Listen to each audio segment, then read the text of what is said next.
అందరికీ నమస్తే అండి. సెప్టెంబర్ 22వ తేదీ నుంచి దేశవ్యాప్తంగా కూడా జీఎస్టీ సంస్కరణలు అమల్లోకి వచ్చాయి.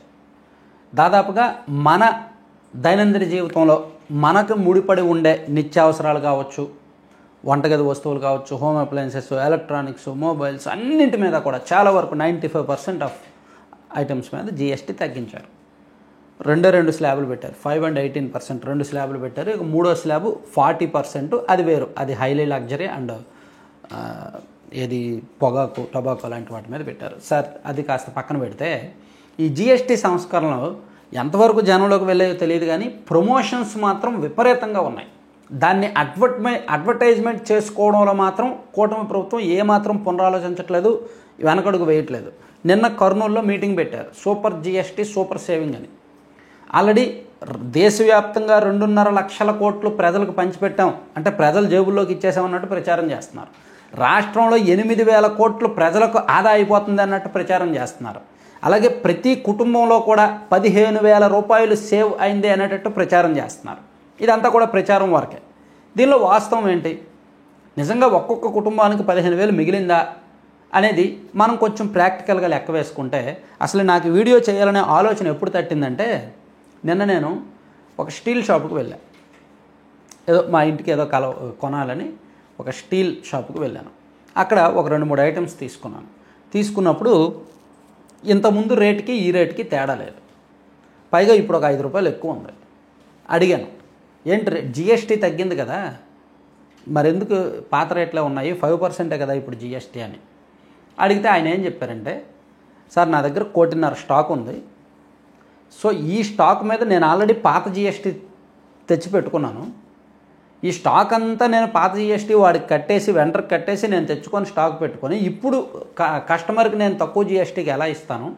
కనీసం ఒక 3-4 నెలల టైం ఇవ్వాలి. ఉన్న స్టాక్ క్లియర్ చేసుకునే వరకు మాకు టైం ఇవ్వాలి. అలా లేకుండా సెప్టెంబర్ 22 నుంచి మీరు అలాగే ఉండండి అంటే మేము ఏం చెప్తామని చెప్పి వాళ్ళు ఏం చెప్తున్నారు? రా మెటీరియల్ రేట్ పెరిగింది, మ్యానుఫ్యాక్చరింగ్ రేట్ పెరిగింది, ఆ రేటు పెరిగింది, జీఎస్టీ తగ్గింది కానీ మెటీరియల్ రేట్ పెరిగింది అని చెప్తున్నారనమాట. వేరే లెక్కలు చెప్తున్నారు. ఎందుకంటే జీఎస్టీ మేము తగ్గించలేమని డైరెక్ట్ చెప్పలేరు. డైరెక్ట్ చెప్తే జీఎస్టీ అధికారులు ఊరుకోరు, జీఎస్టీ కౌన్సిల్ వాళ్ళు ఊరుకోరు, వాళ్ళకు నోటీసులు ఇస్తారు, ఇబ్బంది పెడతారు. అందుకని మేము జీఎస్టీ తగ్గించాము, యాజ్ పర్ గవర్నమెంట్ రికార్డ్సే మేము జీఎస్టీ వేసుకుంటున్నాము, కానీ రా మెటీరియల్ రేట్ పెరిగింది కాబట్టి రేటు తగ్గలేదు, మీకు అలా అనిపిస్తుంది అని చెప్పి కన్విన్స్ చేస్తున్నారు. సేమ్ ఇదే లాజిక్, ఇదే పంద, ఇదే స్ట్రాటజీ అన్నిట్లో కూడా ఉంది. సో వీళ్ళు ఏం కోరుకుంటున్నారంటే, రిటైలర్స్ లేదా ఆయా వర్గాల్లో ఉన్న వ్యాపారస్తులు కొంత ఒక 3 నెలలు టైం ఇవ్వాలి కదా. ఇప్పుడు ఆగస్టులో నిర్ణయం తీసుకుంటున్నప్పుడు నవంబర్ వరకు టైం ఇవ్వాలి కదా, ఇస్తే పాత స్టాక్ క్లియర్ చేసుకుంటాము. అంతే తప్ప ఉన్న స్టాక్ అంతా వెనక్కి పంపించేసి ఆ కంపెనీలోనే జీఎస్టీ తగ్గించేంత అంత త్యాగమూర్తులు ఎవరు ఇండియాలో లేరు. ఇప్పుడు వీళ్ళ దగ్గర 1 కోటి రూపాయల స్టాక్ ఉంది. అరే బాబు, మీకు నేను 18% జీఎస్టీ తీసుకున్నాను కదా, మీరు 5% జీఎస్టీకి అమ్మాలి కదా, కాబట్టి ఆ 13% మీరు లాస్ అయిపోతారు, సో నేను మీకు వెనక్కి ఇచ్చేస్తానని వాళ్ళేమంత త్యాగమూర్తులు కాదు. ఎందుకంటే వాళ్ళు ఆల్రెడీ గవర్నమెంట్కి జీఎస్టీ కట్టేసి ఉంటారు. సో కొన్ని విభాగాల్లో నేను మాట్లాడితే ఏంటంటే, చాలా వరకు నిత్యావసరాలు, సూపర్ మార్కెట్లు లేదా ఇటువంటి దుకాణాలు, రిటైల్ దుకాణాల్లో జీఎస్టీ మారిన ప్రభావం లేదు. ప్రభుత్వం చేస్తున్న డబ్బా ప్రచారం అంతా కూడా ప్రస్తుతానికి డబ్బా డాబు మాత్రమే, మోసం మాత్రమే. ఒక 3 నెలల తర్వాత అంటే డిసెంబర్ ఎండింగ్ తర్వాత మేబీ ఆ ఫలాలు జనాలకి అందితే అందొచ్చు కాక. అంటే ఎంత తిక్కంటే, జీఎస్టీ అంట 100 రూపాయల లోపు సినిమా టికెట్ల మీద అంటే జీఎస్టీ 5%కి తగ్గించారంట. 100 రూపాయలకు పైగా సినిమా టికెట్ల మీద 18% జీఎస్టీనే ఉంటుందంట. అసలు ఎక్కడుందండి 100 రూపాయల లోపు సినిమా టికెట్? అసలు ఎక్కడ ఉంది? ఏ ఊర్లో ఉంది? దేశంలో ఎక్కడైనా ఉందా?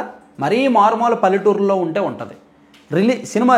సినిమాకి రేట్లు పెంచేస్తున్నారు. మినిమం 150 రూపాయలు పెడుతున్నారు. సో ఎక్కడ 100 రూపాయల సీట్లు 100 రూపాయల కంటే తక్కువ లేవు. కానీ 100 రూపాయలు తక్కువ ఉంటేనేమో 5% జీఎస్టీ, 100 రూపాయలు దాటితే 18%. సో ఇప్పుడు అంతా 18% వేస్తున్నారు.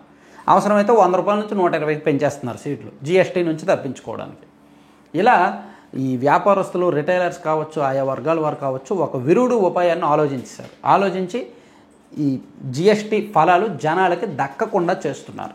అన్ని వ్యవహారాల్లో కూడా అదే జరుగుతుంది. ఈవెన్ రెస్టారెంట్స్లో కూడా అదే జరుగుతుంది అన్నమాట. ఈవెన్ చాలా చోట్ల మనం ఇప్పుడు కార్లు, టూ వీలర్లు వాళ్ళైతే అడ్వర్టైజ్మెంటే ఇచ్చారు. జిఎస్టీ తగ్గిన తర్వాత ఇదిగో మేము ఎంత తగ్గించాం, ఈ మోడల్ మీద ఎంత తగ్గింది, ఈ మోడల్ మీద ఎంత తగ్గిందని యాడ్లు ఇచ్చారు. అవేమన్నా నిజమా? కానీ ఎంఆర్పీలు పెరుగుతాయి. ఆన్ రోడ్ ప్రైస్ మాత్రం పాత ఆన్ రోడ్ ప్రైసే ఉంటుంది. దానిలో ఏం చెప్తారు, రకరకాల ఈ ఇన్సూరెన్స్లని అదని ఇదని జిఎస్టీ తగ్గించామని లెక్కల్లో చూపిస్తారు, కానీ వేయాల్సింది కోత వేరే విధంగా వేస్తున్నారనమాట. అన్ని చోట్ల అదే జరుగుతుంది. నిజంగా జిఎస్టీ సంస్కరించినప్పుడు, జిఎస్టీ ప్రక్షాళన చేసినప్పుడు, స్లాబులు తగ్గించినప్పుడు ప్రభుత్వానికి ఆ వాణిజ్య పన్నుల శాఖ అంటే జిఎస్టీ కౌన్సిల్కి ఒక పెద్ద సవాల్. అది కస్టమర్లకి అంటే ప్రజలకి అందేలా చేయడం ఒక పెద్ద సవాల్. ఆ సవాల్ని స్వీకరించడంలో సిస్టమ్ ఫెయిల్ అయింది. ఆ సవాల్ని ఇంప్లిమెంట్ చేయడంలో, ప్రజలకు అందేలా చేయడంలో సిస్టమ్ ఫెయిల్ అయింది. దానికి సరైన ప్లానింగ్ లేకపోవడం, టైం లేకపోవడం, శ్రద్ధ లేకపోవడం, ఓన్లీ ప్రచారం మీద ఉన్నంత శ్రద్ధ, మార్కెటింగ్ చేసుకోవడంలో ఉన్నంత శ్రద్ధ దిగువ స్థాయిలో అమలు చేయడంలో ఉండట్లేదు.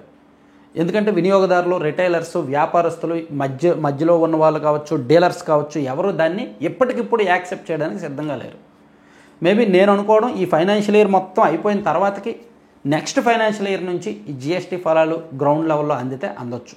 సో ఈలోగా ప్రభుత్వం అనవసరంగా కంగారు పడి మేము 8,000 కోట్లు జనాలకి ఇచ్చామని, కొంతమంది ఎమ్మెల్యేలేమో ఇదిగో వాళ్ళ ఫోటోలు వేసుకొని మీకు ఈ నిత్యావసరాల మీద ఎంత తగ్గింది, బండి మీద ఎంత తగ్గిందని లెక్కలు చెప్పడం అనవసరం, పరుగు పోతుంది. Thank you.